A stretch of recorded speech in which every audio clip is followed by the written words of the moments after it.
성경 말씀은 시편 54편입니다. 시편 54편.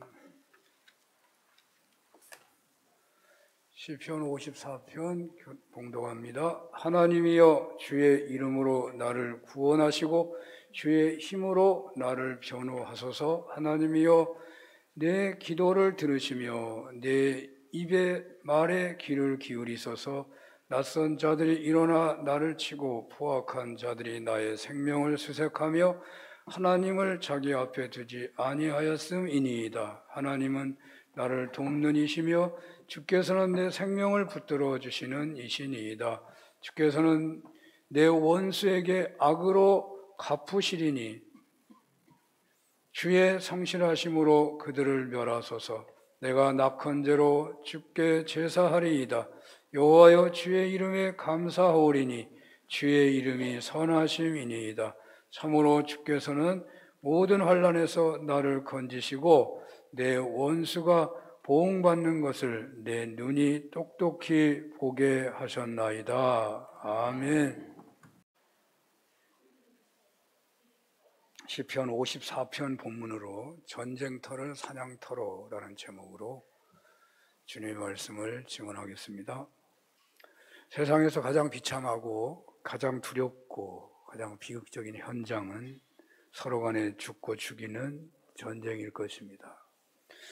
그런데 그런 전쟁터에서도 믿음이 있는 신앙인이라면 기도할 수 있고요. 기회가 주어지면 예배도 드리는 경우가 있겠죠. 다윗은 시편 23편에서 보여주는데 여호와 하나님께서 자신의 목자만 되시면 사망의 음침한 골짜기로 다닐지라도 두려워하지 않으며 원수의 목전에서도 상을 받게 된다고 노래합니다. 사망의 음침한 골짜기, 원수의 목전은 전쟁터 아니면 없을 겁니다. 거의 전쟁터가 이런다죠. 다윗은 전쟁터에서 긴장하고 맞서서 싸워야 했지만 다윗은 여호와 하나님이 목자만 된다는 고백이 확실할 때에 오히려 그곳에서 승리를 노래하면서 적과 대치하곤 했다는 거죠. 전쟁 속에서도 다윗은 승리를 노래했던 것입니다. 바로 이런 차원에서 오늘 본문도 심각한 전쟁터였지만 다윗에게는 마치 사냥터 같았다라는 의미로 전쟁터를 사냥터라고 전쟁터를 사냥터로라는 제목을 제가 붙여본 것입니다. 물론 원수를 향하여 총구를 들이대는 피비린내 나는 전쟁과 어찌 보면 한량하기도 한 그런 사냥하고 비교한다는 것은 어불성설이라고 해야 할 것입니다. 그러나 전쟁 기록의 말씀을 오늘의 삶의 현실에서 그대로 적용하는 것도 어찌 보면 어불성설이죠. 전쟁터 이야기니까 전쟁터에 적용을 해야지. 전쟁터는 우리가 지금 전쟁하고 있는 건 아니잖아요. 다윗의 시는 거의 전쟁터에서 나오는 시들이에요.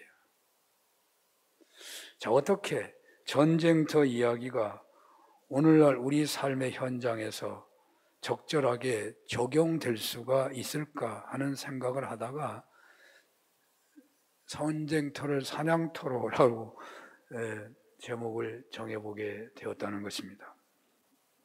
자, 오늘날의 전쟁이나 과거의 전쟁이나 그 끔찍한 폭력성과 야만성은 별반 다를 바가 없지만 미디어의 발달로 전쟁 실황이 바로바로 생생하게 보도되고 있는 현실에서 그만 미디어의 독자들은 전쟁 현실을 영화 보듯 하고 있는 것 또한 일정 부분 사실일 것입니다. 요즘은 정치 시사 프로그램도 국민의 삶에 지대한 영향을 끼칠 수 있을 만한 그런 묵직한 뉴스를 게임하듯이 전하고 있더라고요. 뉴스 게임이라는 게 많습니다. 어떻게 그 심각한 말을 게임하듯이 말을 하는가. 그래서 저는 살벌한 전쟁 현실을 오늘 우리네의 삶에 적절하게 적용해 보려는 시도로 전쟁터를 사냥터라고, 그러니까 전쟁터를 사냥터라고 하는 제목을 잡아봤다는 것입니다. 이 제목의 의미가 먼저 설명돼야 될 것 같아서 설명을 해본다면, 오늘 우리네 현실이 전쟁터같이 생명 경외심이 없고 야만성, 폭력성으로 살벌한데, 바로 그 현실을 사냥터가 되게 해서, 전쟁터는 그냥 죽이는 것만 있는 거잖아요. 나는 살고 상대는 죽이고, 사냥터는 사냥감을 잡는 것이긴 하지만 낭만이 있고요, 즐거움이 있고, 전쟁터는 두려움이 있지만 사냥터는 역동성이 있습니다. 그래서 그런 은혜가 있었으면 한다는 말이에요. 오늘 본문은 다윗이 사울왕에게 쫓기고 있는 중에 십광야, 지명 이름인데요, 그곳에 숨어 있다가 그곳에 살고 있는 사람이 밀고를 해가지고 다윗이 절체절명의 위기를 맞이한 상황이 배경입니다. 오늘 성경에 그 잔글씨로 아마 보통 성경에 다 기록되어 있을 거라고 보는데, 그 배경이 써 있습니다. 밀고를 했기 때문에 정탐꾼에 의해 가지고 다윗이 발견된 게 아니고 동네 사람들이 몰래 말을 해줬기 때문에, 처음에 다윗은 자신의 도피처가 발각된 것을 전혀 몰랐던 거죠. 사울왕이 군대를 동원해 가지고 포위망을 좁혀오고 있을 때야 비로소 그 사실을 알게 되었습니다. 도간에 든 쥐가 되었습니다. 바로 이런 위기의 현장에서 다윗은 어떻게 대처를 했을까요? 그가 어떻게 그 고비를 넘기고 성공할 수가 있었을까요? 우리는 과연 그런 현실에 놓이게 되면 어떻게 행동해야 하는 것일까요? 그리고 이런 현실은 오늘날 어떤 현실과 부합된다고 할 수 있을까요? 설교는 본문을 통해서 질문을 만들고 그 질문에 대한 답을 찾아가는 방식이 설교의 중요한 한 기록 방식 중에 하나입니다. 어떤 부부는 그 부인이 아기를 수술해서 낳을 수 없는 그런 경우가 있더군요. 수술해서 낳을 수 없어. 수술을 한 번 했다든지 하면 옛날에 수술을 못 하잖아요. 옛날에는 2번 못 한다고 제가 듣기로 그랬는데, 그리고 또 몸 상태가 안 좋으면 자연분만을 할 수 없는 경우에 놓이기도 하더라고요. 제가 직접 봐서 하는 얘기입니다. 그래서 그 경우에 아기가 이제 출산할 때가 다가오면 어떻게 하냐? 부모는 아기를 살릴 것이냐, 아내를 살릴 것이냐, 그런 긴장의 자리에 놓일 수 있다는 것이죠. 다윗의 형편이 오늘의 형편에서 찾는다면 이런 것일 수 있다는 거죠. 오늘날 취직이 너무 어렵습니다. 수십 대 혹은 100대 1이 넘는 경쟁률을 통과해야 대기업에 아마 취업이 되는 것 같아요. 그 100대 1이 넘는 경쟁을 뚫고서 이제 5명이 남았어요. 면접만 5명 중에서 2명을 뽑는다고 합시다. 이제 그가 면접하러 시험장에 와서 그 면접을 기다리고 있는 상황입니다. 어떻게 그 시간을 보내야 하겠습니까? 그것이 오늘 다윗이 직면해 있는 자리와 유사하지 않느냐고 제가 설명해 보는 것입니다. 믿는 자라면 그 상황에서 어떻게 해야 하겠습니까? 제가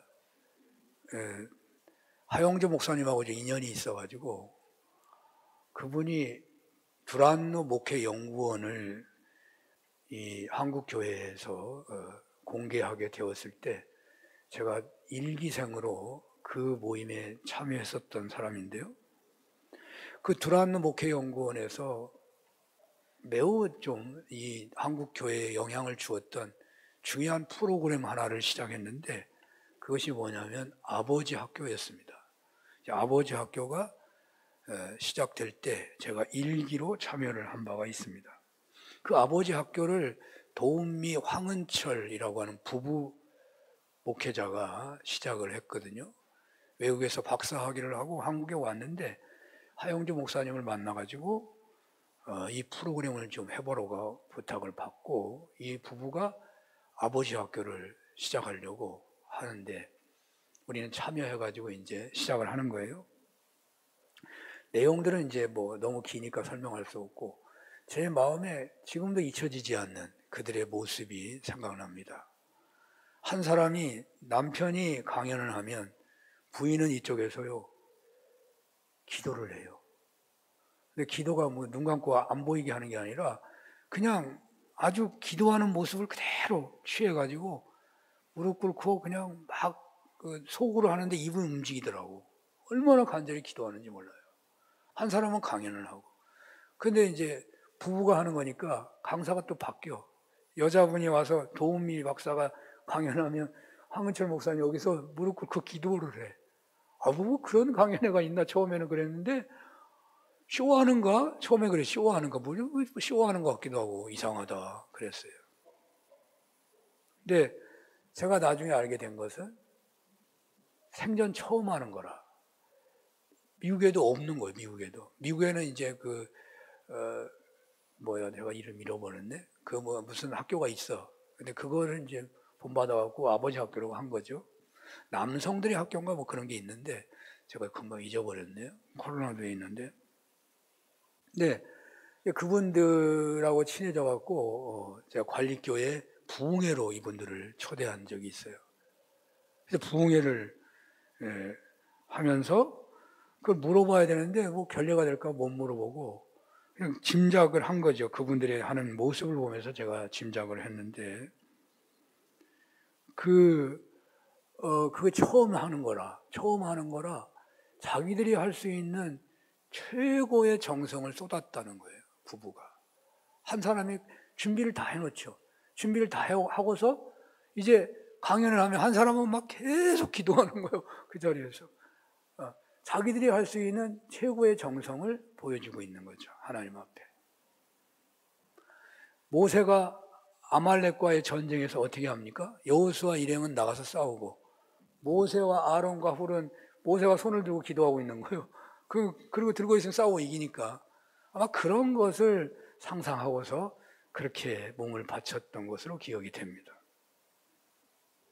그러니까 그 도은미 황은철 박사에게 있어서 외국에서 공부하고 처음으로 돌아와서 한국에서 모든 목회자들 앞에 한국 교회 앞에 첫 프로그램을 드러내는데 얼마나 악한 것들이 방해하는지 모르고 그리고 그분들이 얘기가 그래요. 엄청나게 악한 것들이 방해한대요. 못하게 하고 실패하게 만들려고. 그러니까 기도로 무장하고 준비를 잘하고도 실제로 발표할 때도 그렇게 하더라고. 와. 여러분들은 혹시 그런 이 다윗이 겪었던 현장 비슷한 여러분의 그런 현장은 없으셨습니까? 제가 관리교회에서 건축을 할 때인데요. 총 비용이 한 1억 5천에서 1억 6천 든다고 그래요. 그 당시에 그 동네 지금은 이천시잖아요. 그런데 비포장이었어요, 다. 그 앞에 길이 다 비포장이고 막 차가 가면 차가 완전히 그냥 흙으로 범벅이 되는 동네인데. 그러니까 가난한 동네죠. 그러니까 건축을 하려는데 건축 예산이 800만 원이라고 그러더라고. 800만 원밖에 없는데 1억 5천, 6천 되는 건축을 하기로 결의를 한 거예요. 당회를 통과하고 전 성도가 하나가 되어가지고 건축해야 합니다. 다 한 사람도 반대를 안 하고 반대는 고사하고요. 거의 반이 우시더라고. 울어. 30년도 더 된 건물. 그냥 바닥이 꿀렁꿀렁, 사람이 걸어가면 소리가, 마루에서 소리가 꿀렁꿀렁 나오고, 비만 조금 와도 비가 줄줄 새고. 그러니까 동네 사람한테도 창피하고 막 그런 교회잖아요. 근데 돈도 없는데 진다고 하니까 다 울으셔. 하늘에서 내려주는 거로 믿는 거죠. 그런데 그렇게 하고 결의하고서 기공 예배를 드리는데, 제가 아마 이런 얘기를 수도 없이 한 것 같아요. 얼마나 그때 제가 긴장을 했는지. 돈은 없는데 하기로 결의하고 시작한단 말이죠. 교회를 한 바퀴 돌면서 이제 기공 예배를 드린다고요. 걸음을 한 걸음 한 걸음 뗄 때마다 저는 계속 입에서 중얼중얼해. 제가 기도하는 생각이 나질 않아요. 근데 나도 모르게 막 귀에서 방해하는 소리가 막 들려요. 너 무슨 장난하냐? 이게 사단의 소리라고 생각해요. 장난하는 얘기로 막 들려, 옆에서는. 그러나 나는 기도하면서 걸어가고 있고, 그때 아마 제가 가장 긴장하며 하나님 앞에 예배했던 때예요. 저는 오늘 본문이 바로 이런 것을 상정할 수 있는 현실이라고 생각이 돼요. 도간에 든 쥐, 몰래 밀고가 돼가지고 굴에 있는 것이 사울에게 알려져 갖고 군대를 동원해서 포위망을 좁혀오는 거예요. 그 굴 앞에서 이제 기다리기만 하면 다 죽는 거예요. 살 길이 없는 거예요. 다윗이 그런 상황이었다니까요. 그런데 이런 말을 또 한번 덧붙이고 싶네요. 우리 축구 선수들 이번 월드컵 경기 만약에 8강전이다 그러면 다 물어보잖아요. 그럼 축구 선수들이 하는 말 중에 제일 많이 하는 말이 요즘에는 나는 즐기겠습니다. 그런 얘기를 즐긴다고 얘기해요. 저는 처음에 좀 몰랐어요. 무슨 즐겨 이를 갈고 막 눈에 그냥 불을 켜고서 이번 게임이 내 인생의 마지막이다 하고 싸워야지 즐기면서 하면 돼. 이런 생각을 처음에 모르고 했었어요. 근데 유명한 체육 지도자들이 하는 말이 그러잖아요. 연습은 실제처럼 하고 실제는 연습하듯이 하라. 그런다 그러더라고. 그러니까 연습할 때, 훈련을 받을 때 진짜처럼 훈련을 해야 된대. 그리고 실제로 경기할 때는 연습할 때처럼 하래. 그러면 잘 된다는 거예요. 이게 긴장해서 못하니까. 긴장해서. 그냥 벌벌 떨고 그냥 걱정하고 막 내가 실수하면 어떻게 해야지 막 이러다 보면 못하잖아요. 연습하듯이 하면 최고의 역량이 발휘된다고 그런 얘기를 하는 거죠. 저는 다윗이 수많은 쫓기는 위험 속에서 전능하신 하나님을 절대적으로 믿어왔기에 그에게 그 전쟁터는 언제나 긴장하고 죽게 되는, 그래서 이제 조금만 있으면 나는 어쩔 수 없이 죽게 되고 말아, 그런 생각이 아니고 하나님이 무슨 일인가를 하실 것이다 하는 그런 다른 사람이 보통 생각하지 못하는 그런 은혜가 다윗에게 있는 거죠. 그래서 제가 전쟁터가 사냥터가 됐다, 그런 얘기를 상상해 보았던 것입니다. 자, 어떻게 다윗은 전쟁터라는 위험의 자리가 사냥터 같은 은혜의 자리가 될 수 있었을까요? 전쟁터와 사냥터의 개념은 같은 점과 차이점이 분명합니다. 전쟁터가 살벌하고 위험한 현실인 것처럼 사냥터도 사실은요, 맹수를 사냥하러 간다면 위험할 수 있습니다. 맹수의 공격을 받아요. 잘못하면 사냥터에서 공격받아 죽기도 하고 그래요. 멧돼지 사냥 가서 멧돼지에 죽는 사람도 있더라고요. 쏘면 더 달려드니까. 쏘면 막 무조건 달려들거든요. 그러나 전쟁터에서 활을 쏘거나 총을 쏘는 것과 사냥터에서 하는 것과는 분명히 좀 다를 것 같아요. 활을, 시위를 당기고 방아쇠를 당길 때 전쟁터에서 당기는 거하고 사냥터에서 당기는 것은 조금 차이가 있지 않나. 전쟁터는 분노가 이글거리고 두려움과 공포가 힘으로 치지만 사냥터는 어찌 보면 흥분과 설레임과 기대감이 요동칠 것 같아요. 동료들도 다 막아주고 위험을 요즘 막아주니까 방아쇠를 당기면 내가 얼마나 사냥하는 기분이 안 해봐서 모르지만 얼마나 그냥 흥분이 되겠냐고요. 막기만 해봐라. 그러면 기가 막힌 거죠. 자, 공격 목표가 있는 점에서는 똑같지만 그 마음이 느끼고 있는 것은 천지차이입니다. 전쟁터는 엄청난 공포와 스트레스를 주겠지만 사냥터는 반대로 어떤 스트레스라도 해소되는 자리가 될 수 있는 것입니다. 전쟁터의 긴장은 독이 되지만 사냥터의 긴장은 양약이 될 것 같아요. 오늘날은요, 너무 경쟁이 치열하다 보니까 매사 삶이 전쟁터 같다고 말을 합니다. 대학 입시 현장을 입시 전쟁이라고 매스컴에서 거의 그렇게 말하잖아요. 경쟁 회사 간의 사활을 건 마케팅은 가히 전쟁터입니다. 죽고 사는 거예요. 돈이 왕이기 때문이에요. 대통령 선거, 국회의원 선거도 요즘에는 전쟁. 그냥 저 사람 이겨도 좋아. 그렇지 않더라고. 저 사람 이기면 나는 망하는 거예요. 사생결단으로 선거를 치르더라고. 아이들 교육에 관심 있는 가정은, 건강에 관심 있는 가정들은 그 아이에게 쏟는 열정, 건강한 음식을 먹기 위해 쓰는 태도를 보면요, 그냥 예사 태도가 아니에요. 슬금슬금 할 수 있잖아요. 시간 없으면 못하는 거고 시간 있으면 도와주는 거, 그게 아니야. 지금은 그거 안 하면 내가 죽는 것 같아. 막 전쟁하듯이 해요. 일이 이러다 보니까 우리는 언제고 전쟁터 같은 자리에 놓일 때가 많은 것입니다. 운전을 하면서 전쟁을 치르고, 물건을 사면서도 전쟁을 치르고, 여행을 가서도 공항에서 전쟁을 치릅니다. 우리나라 사람의 특징이기도 하겠지만요, 운전하는 것이 전쟁이 아니고 재미있는 드라이브가 된다면 얼마나 좋겠습니까? 믿음이 좋은 사람은 드라이브를 하지, 기분 좋게. 믿음이 안 좋은 사람은 조금 더 빨리 가려고 전쟁하는 거예요. 운전하면서도. 물건을 사는 것이 얼마나 기분 좋은 겁니까? 세상에 내가 원하는 거 골라서 사는데요, 춤추면서 고르고 사야 되잖아요. 이건 전쟁하듯이 물건을 사. 여행이 얼마나 신나는 것입니까? 여행. 근데 여행 가도 막 줄줄이 서가지고 누가 새치기 하나 보고 말이죠, 전쟁하듯이 서로 빨리 가려고 뛰어가고 말이죠.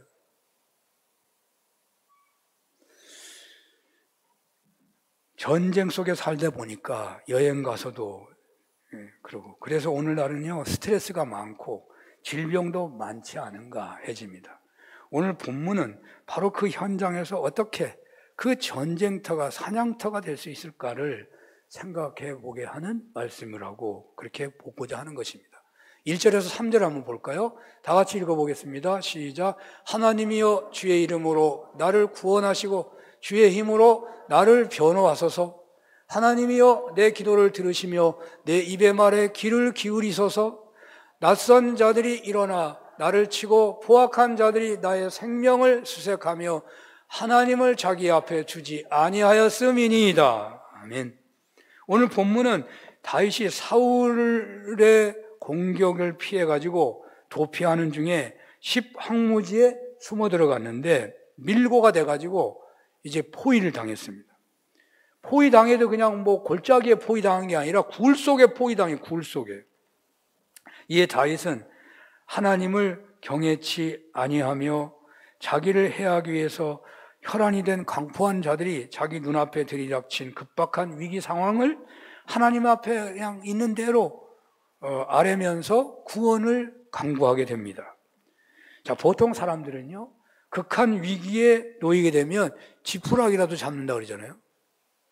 그래서 그저 떠오르는 대로, 지푸라기 잡는다는 말은 그냥 떠오르는 대로 부르짖게 되는 거예요. 옛날에는 벼락도 좀 심하게 친 것 같아. 제가 어렸을 때 보면 비만 오면 꼭 하필이면 문 열 때 벼락이 치더라고. 문 여는 벼락을 치면 그냥 벌떡 거기에 문턱에 넘어져서 쓰러져. 그러면 그 벼락이 얼마나 무서워. 어이구 하나님. 그냥 나도 모르게 막 하나님 부르는 사람 한둘이 아니에요. 자, 그렇게 다윗이 부르짖는 게 아니고, 여기 다윗은 하나님의 존재와 능력을 분명하고 확실하게 믿으면서 부르짖고 있다는 거예요. 그의 기도는 만약에 하나님이 살아계신다면, 만약에 여호와 하나님께서 나를 구원하실 수만 있으시다면 라는 가정문으로 한 기도를 하고 있는 게 아니라는 말입니다. 그의 기도는 처음부터 분명한 하나님의 능력과 구원에 대한 확신 속에서 기도를 하고 있다는 거예요. 어쩌면 그가 전쟁 중에 체험한 것이 그곳에서 나타나고 있기도 한 것이죠. 이런 믿음과 확신은 다른 시편에서도 많이 볼 수 있습니다. 시편 37편 5절에 네 길을 여호와께 맡겨라. 그를 의지하면 그가 이루신다. 55편 22절에 네 짐을 여호와께 맡기라. 그가 너를 붙드시고 의인의 요동함을 영원히 허락하지 아니하시리로다.